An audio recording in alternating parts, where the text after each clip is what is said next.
I've made a setup here to do a sort of small single flame. I'm going to use it as a demonstration to show how you can export out or simulate out the blue aspect of a flame. What I mean by that is it's this part here. This is slightly over the top. Maybe I should pull this down a bit, but you can see it's that sort of flame you get on like gas burners and things like that, but you also get it on like matches and candles.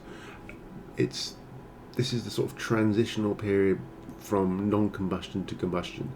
There's this sort of area here where it's in. This is what this part is. So I've done a setup and I'm going to sort of go through it all and just show you the workflow that I've come up with for sort of rendering this blue flame out. Okay. Right, let's have a look at the setup. Let's get rid of this and this. Right, so there's a few things going on here. I might actually, let's just do that. Bring that right over. Can you minimise those? I don't think you can. You can't minimise viewports, can you? So let's just have a look at things that we've got and we're going to need. Is it L? There we go.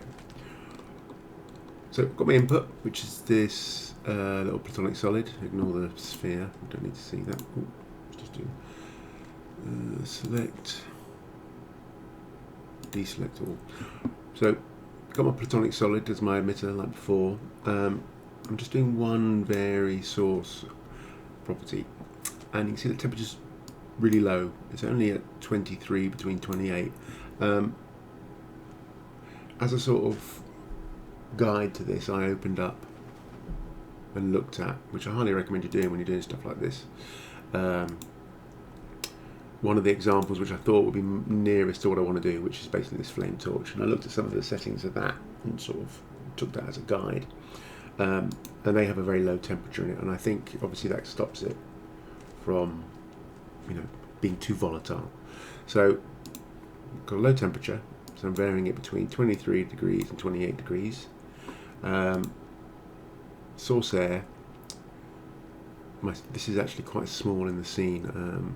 I think it's only like 0.1. Let's have a look.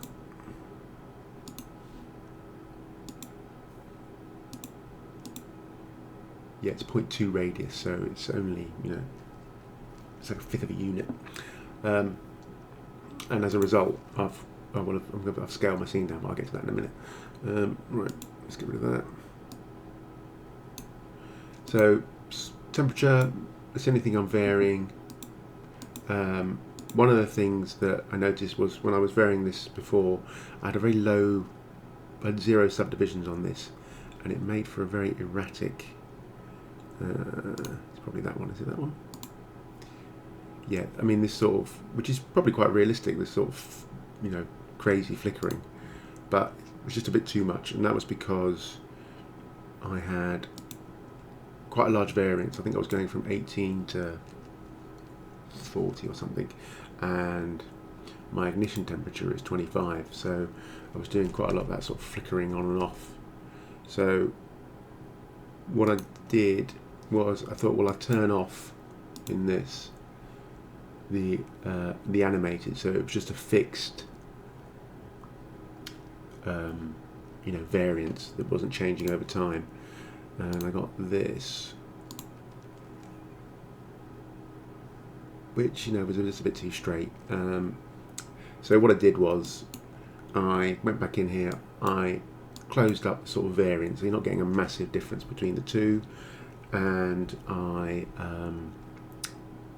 added more subdivisions to the emitter, so there was more points that were giving variation. So rather than having sort of only a few points giving quite extreme variation, I had more points giving subtle variation, and I got a better flame. Actually, I haven't play blasted this out. Maybe I should. Let's pause. I'm just play blasting it now, and you can see there's sort of there's little points of stuff going on. Probably still will be quite a bit flickery, but which I don't mind, because obviously flames do flicker, but hopefully not as sort of erratic as that one, which is just a little bit too noisy. pause this and I'll come back when it's finished. Play blasted that out, and it's still got some flicker in it, which is not too bad. I don't mind that. I could always tone it down a bit more. Compare it to the first one, it's a lot less. This has got, you know, quite big sort of flickering, but this is sort of generally uniform, but with flickering in it. As I say, wanted to get rid of it completely.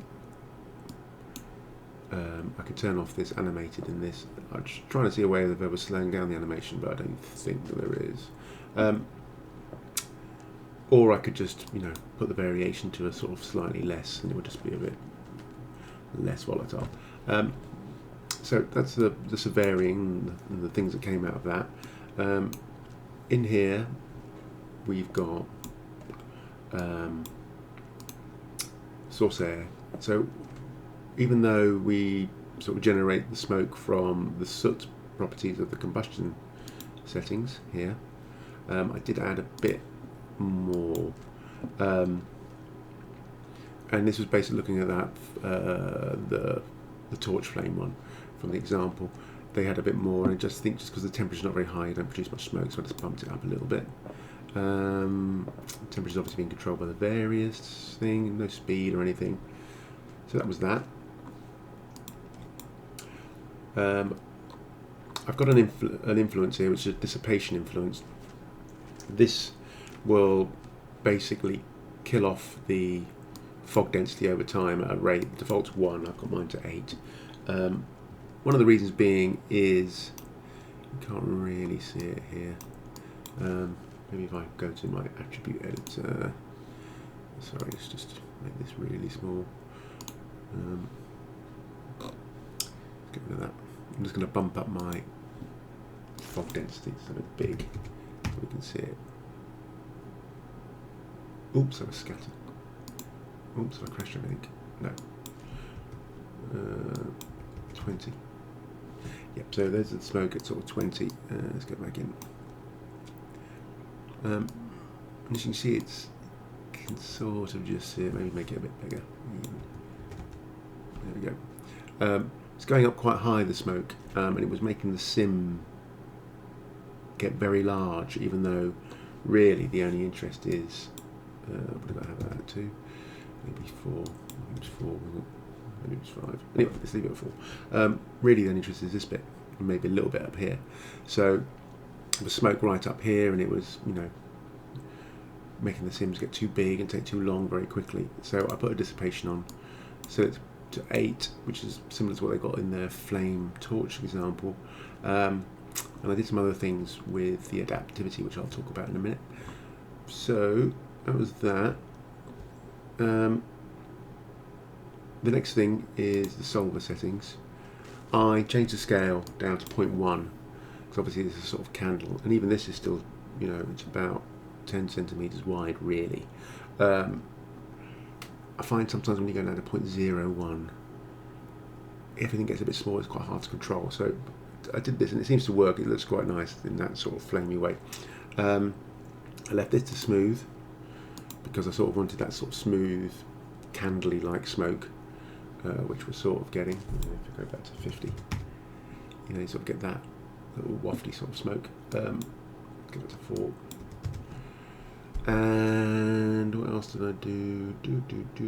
Nothing else there. That was all that. Then the combustion settings. Let's get rid of this.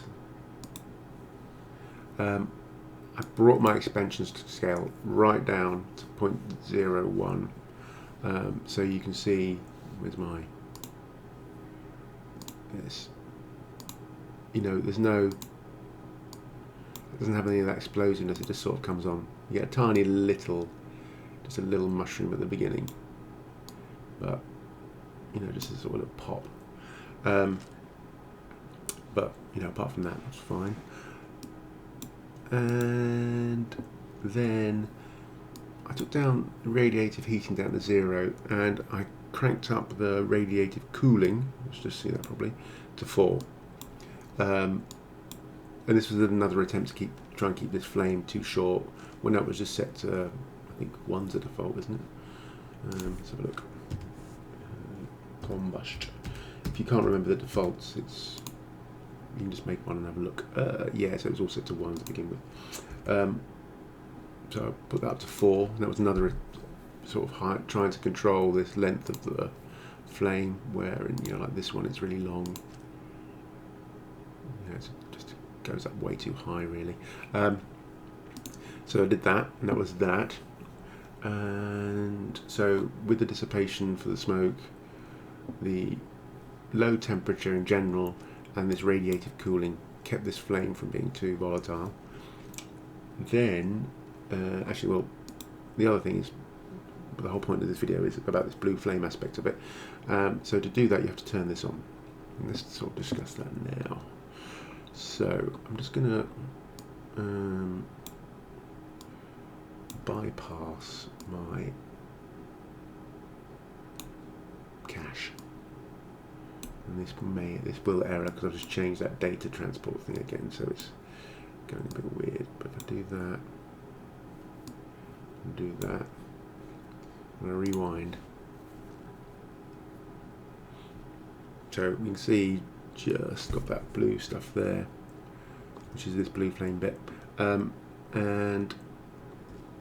if I go to the combustion settings, turn it on and off, disappear, just go back to red. Do that. So just got the red flame, you can sort of vaguely see it. So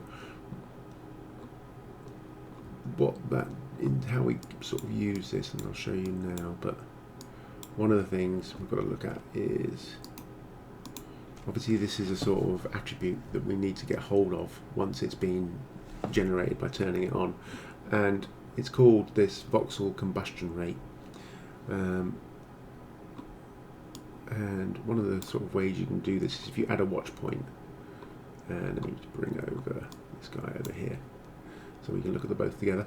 If I turn this off, you can see it disappears, so we're not getting that attribute anymore. When you turn it back on,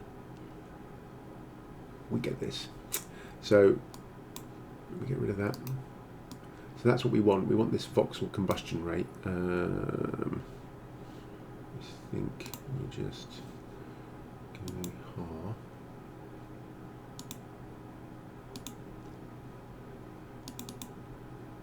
There we go.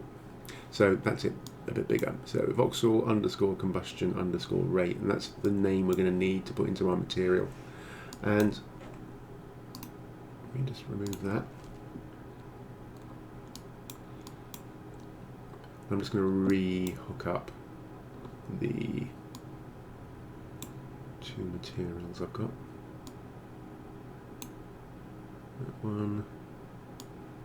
That one.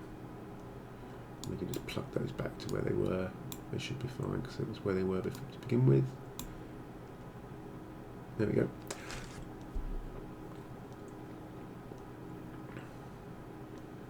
And that's set to read. So how you sort of set this up is,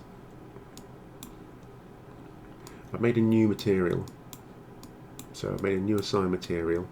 You can see they're both going into it. So this is the fire one here. So I could put that fire, or flame should I say. That's the flame one we had to begin with in our other tutorial videos. And this one is a new one, and this one's called blue. And if we look at that in the attribute editor, so excuse me, so blue standard volume, oops. So what I've done is I've put the voxel combustion rate in the density. I've also put it in the emission, and this is the important one. This is where this is what sees it really. And the thing to remember, once you've put it in there, you have to change this, which by default I think sets the black body, change it to channel, so it's reading this channel. It's also in the temperature, but actually doesn't have any effect. So if I turn it to 0, nothing happens there, so you don't really need it in there actually. I put it in there to see if it did anything. So it's in the emission. Obviously I've got this blue colour, which I can change here, so we can make it, is it going to go green? It's weird, it's not gone green.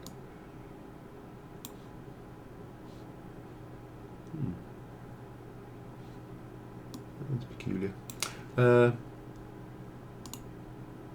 Maybe if I change a frame, let's have a look. Might update. No, just stays sort of bluish. Okay, well, it's not the end of the world. Let's go here again. Oh, actually, I hadn't changed it. Look, that's why. And go okay.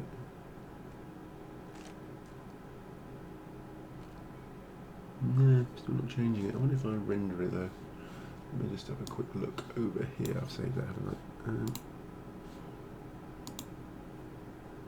Yeah, so it comes out, it's just weirdly not updating in the viewport for some reason. Let's just put that back.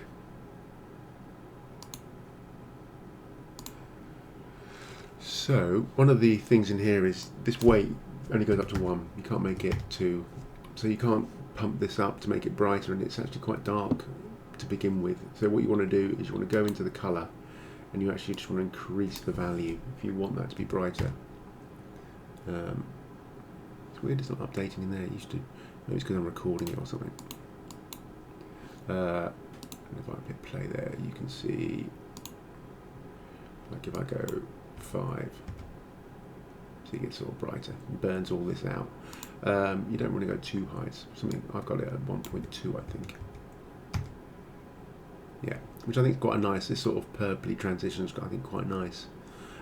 This is maybe a little bit too big, but probably due to the scale of the sort of ball, and my resolution isn't massively small, so it's sort of emitting slightly outside of that. Anyway, so just to clarify all that again, how you do this is you turn on the blue flame. You then have to output to a new material, so you're still keeping the flame. You're making a new material which we're going to call blue, and then here you have to put that name of that blue flame attribute in there. The reason why I've got it in density is if you don't put it in the density just a little bit, you get, where is the render? Actually, let's hide. Let's make that invisible to the camera.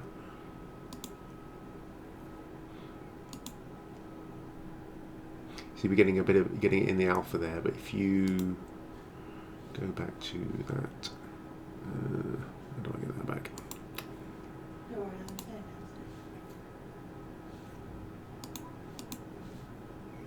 Yeah, if you put it to 0, and then, well, it's actually still there, but it can make it sort of disappear if it's just purely blue. So it's worth keeping an eye on that.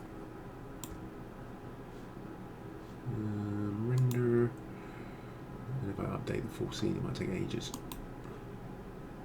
And that's one of the other things that I want to point out, is that it looks nice, and that's obviously a little bit big, but you know, if we go, oops, just going to move back a bit. Sorry, come on.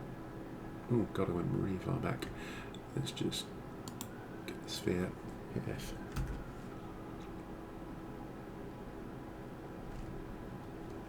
What am I doing?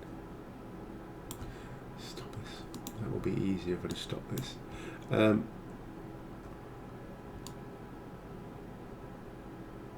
we go.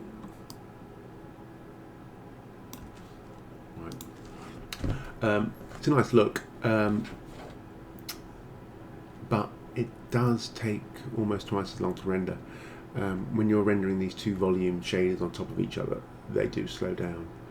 So this, I think this image took nearly 4 minutes to render, and you can see it's still really noisy. So, you know, there is an impact on using this. Anyway, so that's how we got the blue flame out. The only other things I want to sort of talk about is, let's stop that, minimize that, get rid of this, get rid of that. Here's some of the other things I did to optimize it, which I'm just going to introduce you to. So I've added an Aero Adaptivity setting. I turned off the auto, but I enabled resolution bounds, which are a bit like the simulation bounds, but they work in the fact that they don't just crop it all off. They actually change the resolution over space. So what do I mean by that? Well, so when you turn this, even when you don't turn it on, if you just open up, which I think now it's open, but I think if you make it, does it have it open? Adaptivity. Yeah, so you don't really see it when you sort of open it up, and you don't. If you turn that on, it can be quite like, well, what's happening? But you have to open these up, and you get these: base resolution, half resolution, quarter resolution, and eighth resolution. So how they work is you can make geometry. So if I zoom out and just unhide these, so unhide these 4 cubes and hit 4 to go to wireframe. So I've got these 4 cubes in the space. Let's get rid of this. Not cubes anymore, but they're more rectangles, and you can see they're going around my flame. And this one, cube 1, that's going into the base resolution. So it's saying everything inside here has this resolution. So it's sort of the main sort of hero area. Then the next one, cube 2, I'm saying, putting that into the half one. So you then half that resolution again. So that would go up to 0.006 and 0.008. And then you quarter that again with the third cube. So as it's getting further and further away, you're getting less and less resolution. And because it's that sort of thin smoke that we've been trying to get rid of anyway, it just optimizes the whole scene a bit better. You don't get large caches, and it doesn't take so long to simulate, because you're only simulating this area at full res. And it did. There we go. My final frame on this, frame 100, is 109. Before I put this optimization on, this resolution bound stuff, it was about half a gig. So considering it's just, a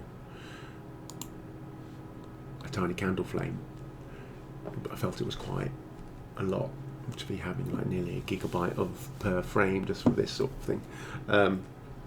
So yeah, so that's that then. And I think that's probably it, isn't it?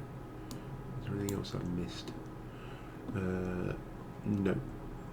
So just to recap again, for the blue flame, you turn it on, you get this channel, Voxel combustion rate, you make a new output, a new material here, you add a new standard volume which I've called blue, you give it a new output, so you're basically getting 2 volumes in the scene, and that'd be great if you could right click that and say show me in viewport. Then you just put them in the density and the emission, and they sort of blend together. And the big note is, it does slow your render up because you're doubly rendering over the top of each other, so it takes a bit longer. You can render them out separately. I've tried that as separate passes, because you can. They are 2 separate objects in the scene. But when you composite them back together in Nuke or After Effects, I couldn't find a way without making the yellow go a bit green over the blue, whereas in this way you get this nice sort of pinkiness. So I've just sort of left it to render that way. That's it.